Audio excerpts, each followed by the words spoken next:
I appreciate it. Lisa, thank you for the invitation to be with you today. What a healthy community you all are.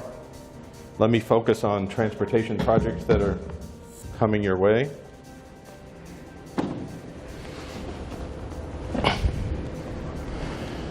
And all the hard work by a lot of people, both on the private sector and in the private sector, to bring you transportation projects. So you live in a region of 7.5 million people. You're the 4th largest region in the United States. You know we don't have access to the sea, so we're the largest community in the United States that does not have access to water. So LA, first New York, then LA, then Chicago are larger than us. And then there's the Dallas-Fort Worth region. The Dallas-Fort Worth region is the fastest growing region in the United States. So you're blessed to be, if you want growth, and I would hope in business you do, and in real estate, you're in a pretty nice region to be in with regard to growth. This part of the region is going to see huge increases in population and employment growth. I hope you're ready. We're working hard to get you ready, but I think it's a terrific opportunity.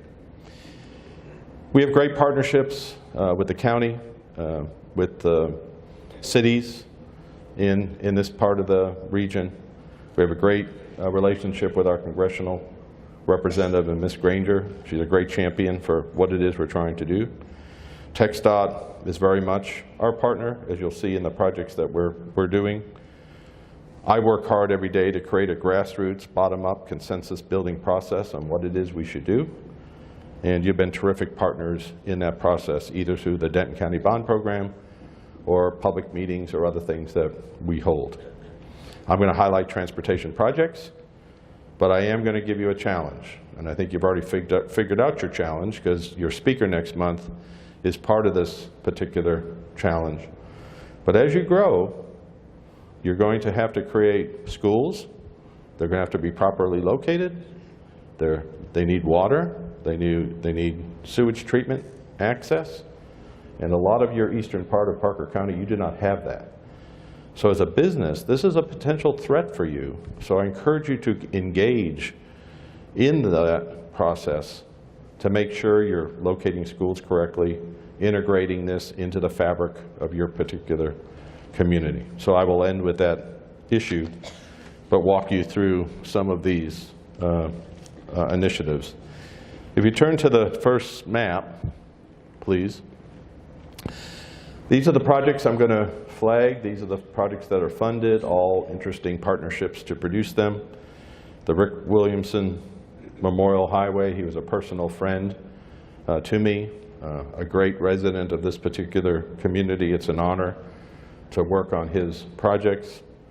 We're focused on the intersections and the interchanges because we can get state money to help pay for this, as well as your bond program to complete the eastern half of the Memorial Highway. You'll see, we'll talk about things in downtown Weatherford, other projects on Interstate 20 in partnership with Weatherford. You got to get to and from the east. So I'm going to talk about the new interchanges that are going to occur at 20 and 30. And we're going to see some additional work on the farm to market roads that I'll flag, as well as fixing what I call the Camp Bowie slingshot. Raise your hand if you come out 30, drop down to Camp Bowie to beat the queue that's on the interstate highway. So we're fixing the interstate highway, and you won't have to do all that gymnastics that you're currently doing. The first project, the Rick Williamson Memorial Highway, a terrific vision of the future, a great opportunity for both transportation safety and economic development. It has $59 million in funds, largely in the Parker County Bond Program. Because of space, I'm using abbreviation, so I apologize for that. Congestion mitigation air quality funds are funds that help us do air quality projects. And surface transportation block grant funds are funds that our congressional delegation has given to our office to help be seed or glue money or leverage money in order to get these projects completed. And again, our focus is on the intersections. You can see the state shields on the map, where the farm-to-market roads and the interstate highways. By us putting federal money on there and getting match from the state, it lowers your amount of money you have to put on the project to free up your money to go to more things in Parker County. The next project is on Interstate 20, the frontage road system. This is a $35 million project. We're big believers in getting rid of two-directional frontage roads. I don't care if you're mad at me about that, because the strongest chance of being killed is in a two-directional frontage road where urban users are used to coming out, getting in the left lane of that particular frontage road, which is now the oncoming lane of a two-directional frontage road. You will see us, as you saw us at Walsh Ranch Bridge. That bridge was built for Walsh Ranch, yes. That bridge was also built to develop the one-way frontage road system on that part of the interstate highway. And as we come west, we want to get out in front of the development. It creates a good economic development opportunity, one-way frontage roads, for you as businesses to locate there. I get the safety benefit of reducing fatalities.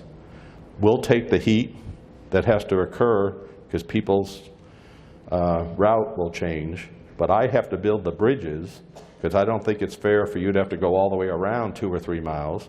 I may have to build intervening bridges to really start building your, in this case, your north-south thoroughfare street system in order to provide safe frontage roads.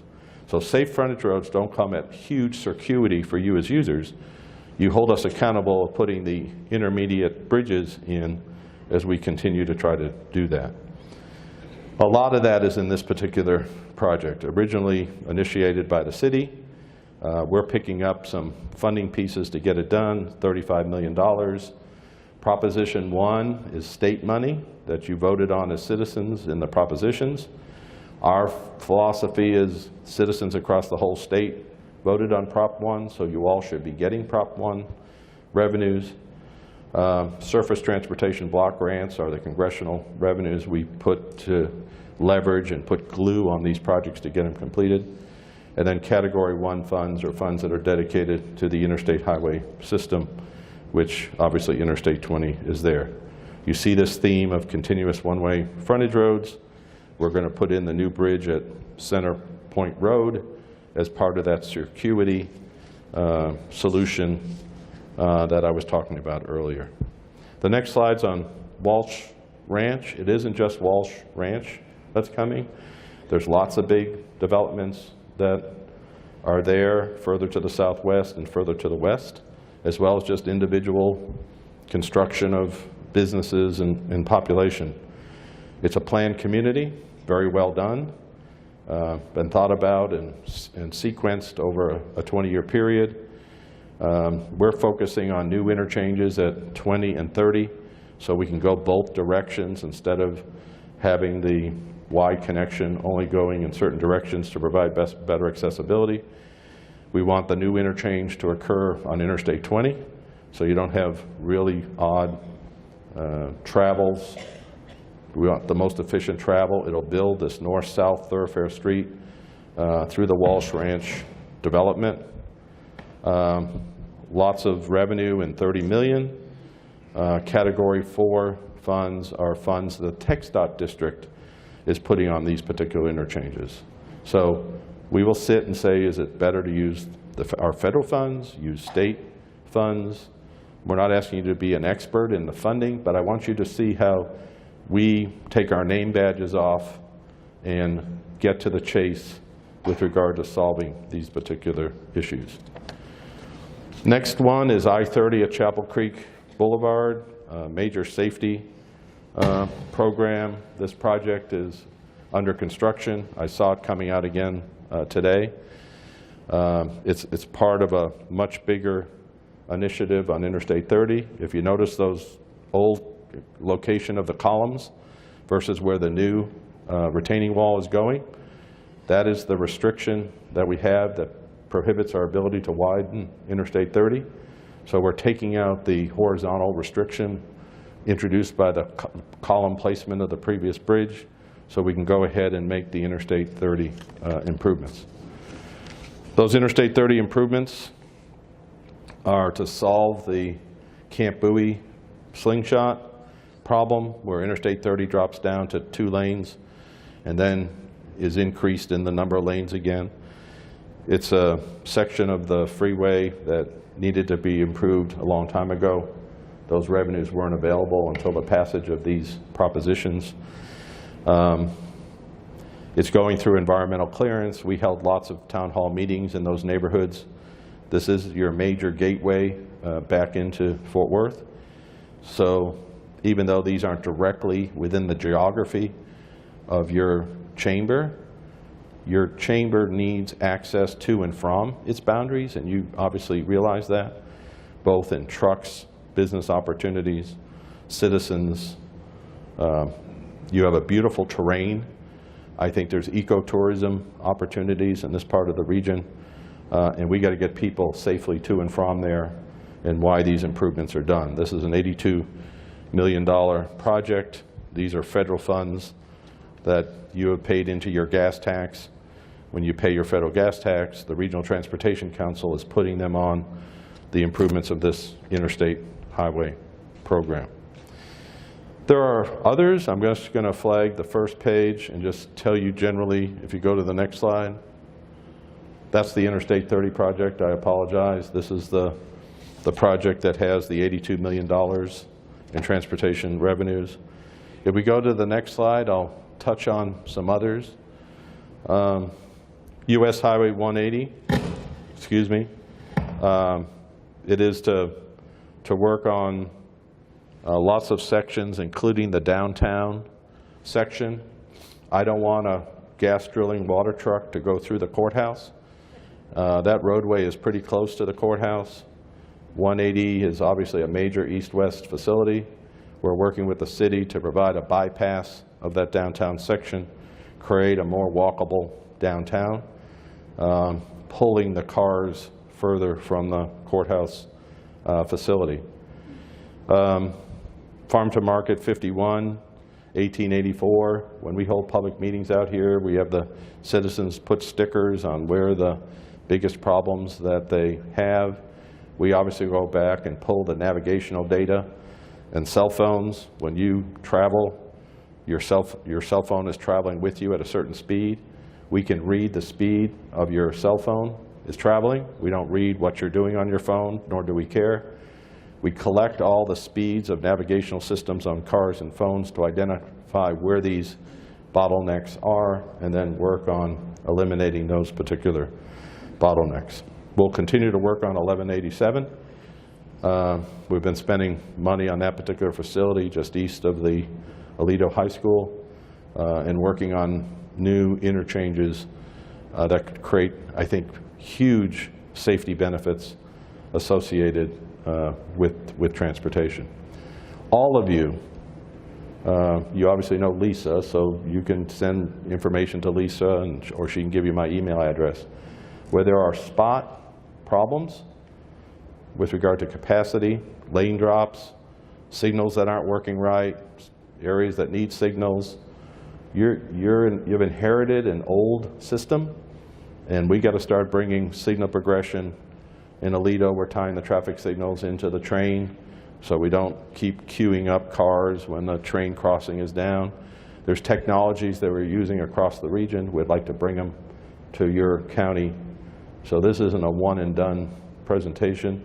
We would love to engage and have conversations on how we can continue to make these improvements over time. If we go to the next page, I think introducing this problem, which is siting of schools, due to a whole host of things that I'll talk about in a minute. We do have a Safe Routes to Schools.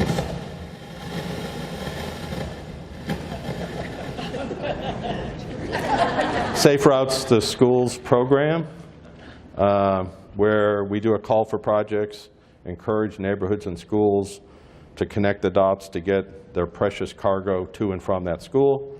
I think we're queuing too many cars up in the major thoroughfare streets. I think Parents are doing sometimes crazy things with their children, going to and from. We have school buses idling with particulate emissions from diesel fuel that small children are breathing. There's a comprehensive part of our operation is to improve what's happening to and from our schools from a safety standpoint. Some of the bottlenecks that you hopefully will send me are related to access and egress issues associated with our school system. We would be happy to help do that. You see on here signal improvements and intersection improvements as other examples. If you go to the next page, is the last list. I unfortunately double counted the school, Safe Route to School project at Vandergrift Elementary School. I want to flag the importance of safety in what it is we do. The good news is we have technology in our car. The bad news is we have technology in our car. With the introduction of cell phones, we were doing a great job of reducing fatalities, and now we're increasing fatalities again due to disruptive driving. You get behind someone who's doing something on a cell phone.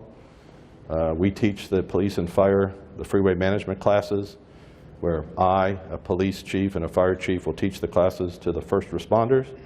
They will say at that class, people using this technology are just as bad or worse than inebriated drivers. We are doing a study to see how much of our intersection capacity we're losing, where someone's sitting there with a red light and they're sitting here. How many times have you beeped at the person to move so we can get through the next cycle?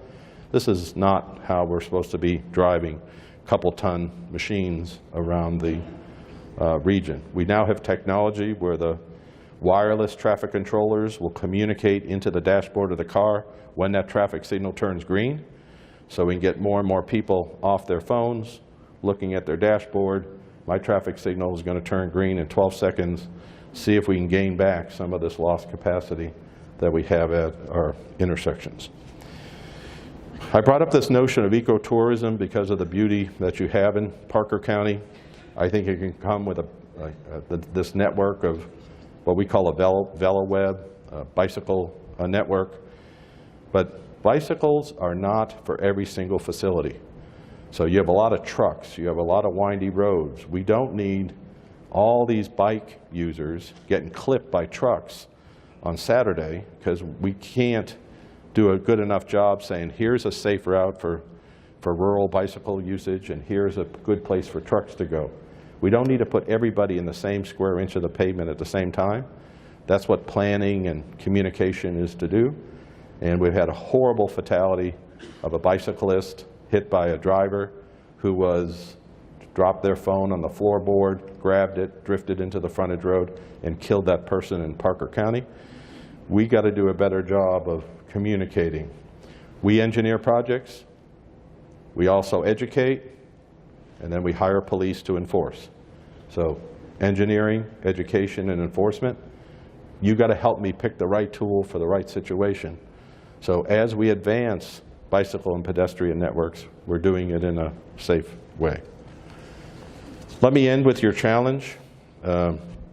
We have been brought in by the Aledo School District to try to locate schools. They are up against horrible, challenging situations. Grammar schools, we want more and more to be integrated into the neighborhoods like we're doing at Walsh Ranch. So you can take your bike and walk, and you're not queuing your cars up on a busy two-lane farm-to-market road. It is critical we site schools correct, because they're going to be there for a really long time. Aledo Independent School District is struggling with that. Why? We've got to do a better job in the floodplains to find out where we should be developing and not developing. We don't have water to all of these particular locations, a la your speaker next month. We don't have sewage treatment at the locations. So what is the school district doing? It's looking at sites where it's taking money that's going into paying school taxes to develop storage devices to get water pressure to the school on site and to do on-site sewage treatment with regard to it because you don't have a system of water and sewer lines that are there. Or they're compromising the location of the school. Hey, I finally found a site that's large enough for water or sewer, but it's in a horrible location. It's on the Farm to Market Road, which is the last place you want to build that particular school. And if they do build it, then it's forcing us to use your taxpayer money to flare the thoroughfare street to make sure there's a median in there so people that are crossing that street aren't crossing a 4-lane Farm to Market Road, creating a dangerous situation. But we all got to do this together. And if we turn to, let's see if it's the next slide or the previous slide. If you look at the boundary of the school district and look at your boundary as a chamber, look at the similarity between you and the Aledo Independent School District. So they're trying to locate 10 new schools. 10 new schools are being built every year in the region. There's, we'll see in a moment, several of them that we're trying to site, help site. We're willing to bring transportation money to make it safe. We're encouraging the school district to get into the neighborhood. It's hard to get into the neighborhood when there's no water or sewer to that particular part of the region. But as a chamber, as you talk about strategic things necessary to drive your business, I think you need to help the public sector coordinate water, sewage treatment, look at land opportunities, coordinate where these can go. You might be able to look at joint uses. Instead of the high school kids racing across town at lunchtime, often risking their own safety to get back in time to school, why can't that retail be on the same side of the street so they walk a half a block on the same side of the street to that hamburger place instead of jumping in their car and racing across and trying to get back, where we often have safety problems from very young drivers doing silly things to get back to school on time. How do we coordinate that and plan that in a county that's often unincorporated, where the legislature hasn't given to that county land use authority to try to have these adult conversations in planning for the future? So there's three. If we go to this slide, the last slide I have for you, go back one. Aledo is looking at 3 new elementary schools, 2 middle schools, and a new high school in the next 10 years. So they got to open up roughly a school every year or two. They're already behind on the first couple. So the good news is this population, I'm going full circle with you here. The good news is this population employment is moving west. With this population employment, you're the adults in the room, comes responsibility to plan and have water and sewage treatment. So that's not on the back of the schools. That's on the back of those of us in the public sector to pay for. And then how do we site these schools to develop this community that you talked about, so this can grow and do so in an integrated fashion instead of an ad hoc fashion. Oh great, the new grammar school's on the Farm to Market Road, and then it has this cascading set of problems. It's not too late. You're in the cusp of a huge increase in population and employment, and I think it's a great opportunity to reach out and require those of us in the public sector to come to grips with some of these very difficult questions. We have a whole team of people back at the office to help you in different areas. Lisa has this presentation, so she has these contacts. We have people that wake up every day, innovative ways to fund transportation projects, dedicated people on creating safe routes to schools, dedicated people on how to reduce emissions, how to develop innovative programs for schools to get new engines to reduce particulate emissions so our kids aren't sitting there breathing as they're waiting to take that school bus. I want to thank the group again for inviting us out here today. We think we've been a partner with you for a long time. The work is just beginning, and I'm very appreciative of your time listening to this presentation. Thank you very much.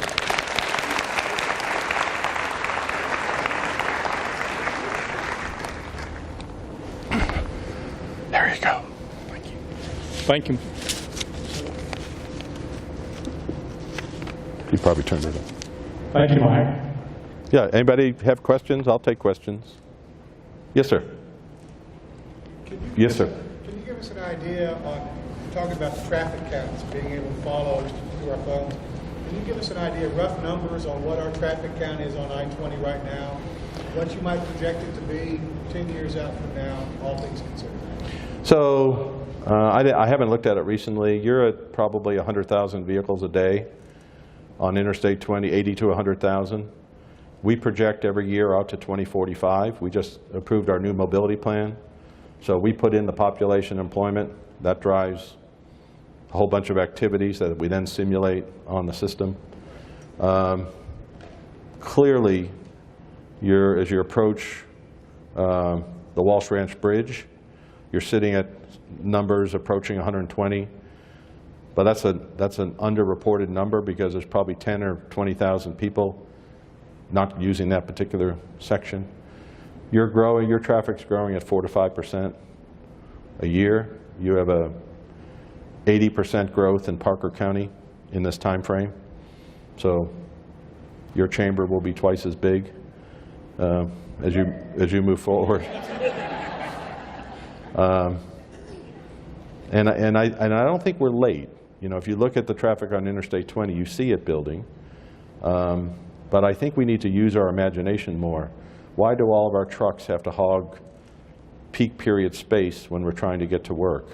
We're working on ways to develop incentives for trucks to travel between 3 and 6 o'clock in the morning. You're going to start looking at autonomous vehicles. I know that probably scares you. But we may go tandem trucks with a driver in the first truck. The second truck may not have a driver in it. And we're bringing those trucks through at 3:30 in the morning and getting them out of the peak period to free up capacity for the commuter. But I think you're looking at 4 to 5% per year. We got to get smarter about downtown Weatherford. We got to deal with what's the best way that should be. We got to get rid of your two-way frontage roads. I think we got to create economic development opportunities for you along the freeway system. So you can get these retail hubs at these major intersections as part of it. If we all work together, we can maybe stay ahead of this particular growth, but this growth is coming very, very fast. Other questions? Yes, sir. If a community had a project that's conceptualized today, what's the time frame from conception to approval to construction to a ribbon cutting? So the question is, if a community has here we have a pretty good idea of what our project is, what's the time frame on how long it takes? It's a function of a lot of things, but if in fact we can put local funds on it, we can probably finish the paperwork environmentally within a year. We often do engineering at risk, where we'll pay for the engineering to be done in parallel and not put it all sequentially, so the engineering could be done in a year. And if it's certain local funds, like the bond program funds, you could be under construction within 2 years. On bigger projects, none of us have enough local money to do them. We need $100 million for initiatives with regard to federal funds. Those federal funds often have huge implications with regard to the environmental process, but our congressional delegation is tearing down those inhibitors on time frame, and we hope to be able to do really large federal projects in the same time sequence as you would a local project. That's if we have the money. The needs far outweigh the money. So we may have a project ready to go. Our region prides itself on having projects ready to go, because you never know when there'll be a call for projects by the state or from the nation. So a project may be ready to go, but it's just sitting there waiting for revenues. So the project could actually go to construction, but we don't have the revenue to move that particular project. So the quick answer is, for local projects, within 2 years. With federal projects, it's probably 5, but we're working with our congressional delegation to lower that time frame. But our biggest problem is, in the fastest growing part of the United States, we don't have the revenue stream to meet all the needs in this 16 county region. Are there any plans to build a bridge by Shops at Willow Park where the hospital is over the highway? I don't know either way, so. Yes. Yes. Yes, the answer is yes. We're the city of Willow Park, yes. The answer is yes. That might be the project he's conceived that he's looking money for. Am I right? You may be correct. Okay, so the project is conceived of, it is not yet funded, and we're going to get a request to fund that bridge pretty soon. Like in 10 minutes. Like in 10 minutes. Yes, ma'am. On the Rick Williamson extension, are they going to have any overpasses over some of those intersections? It's a phased construction facility. So given the volumes that we're seeing, those are going to be at grade out of the gate. But they're going to be designed that when the surface street volumes get to a certain point, that the grade separation can be built without what we call throwaways. So we would build the grade separation now if it's warranted, but the volumes aren't high enough to warrant it. So we'll flare the intersections, leave the median open, and then that grade separation will be built when the intersection delays increase. It's being planned for the grade separation, but it's a later sequence because we have to save our money in order to meet maybe earlier request to build a bridge by the hospital. Any other questions for me? I do. Okay, this is the last question. What determines the need for that? Because on the west loop, it's blocked up in the morning from the interstate all the way past 920. Yes. And they still haven't put any overpasses in. Yeah, so we're monitoring that with the county. You know, if there's a need to advance a grade separation, we're ready to hear that particular request. And if that's already here, you've got elected officials that are here that can bring that to our attention, and we can have those grade separations compete with the new bridge request. And then you'll see us on how we prioritize these type of improvements. But this conversation is exactly the conversation I'm hoping for, to continue this grassroots, bottom up. And I want to build system. I don't want to build ad hoc projects. So when we build the Rick Williamson Memorial Highway, we're doing it in a sequence that has no throwaways as part of the process. But in exchange, you got to help us get water and sewage treatment and organized planning as we proceed with this fast growth coming to your area. Thank you very much again.